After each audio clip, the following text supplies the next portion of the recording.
Kumusta mga idol? Magluluto tayo ng pinakbit ngayon para sa hapunan. Tara, samahan niyo ako magluto. Ito pala yung mga iluluto kong pinakbit para sa hapunan ngayon. Wala pala akong nabiling ampalaya, kaya ayan na lang. Bawang. Oops. Ayan yung kamatis.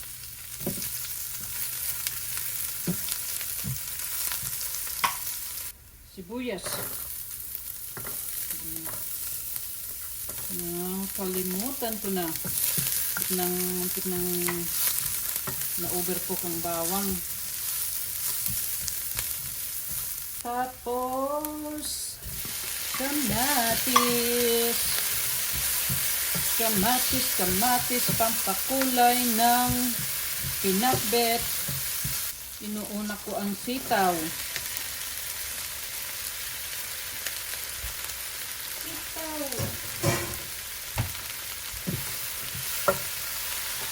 Mamaya ko na ilagay yung bagoong alamang para hindi agad mangamoy ang buong bahay. Saan ko palang ihalo itong hipon, frozen na hipon. Yun na lang.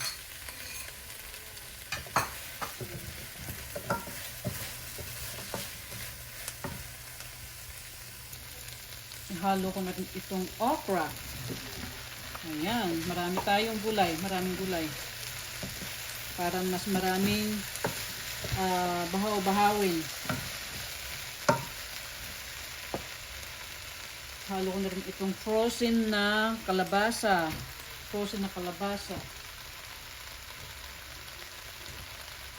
Diyan na muna. Tuin na. Tapos itong talong natin, ihalo na rin. Ayan. Wala tayong ampalaya. Wala akong nabiling ampalaya. Yan. Malapit nang maluto. Sarap. Lalagyan ko ng kaunting bagong alamang. Kunti lang. Ayan. Okay na to.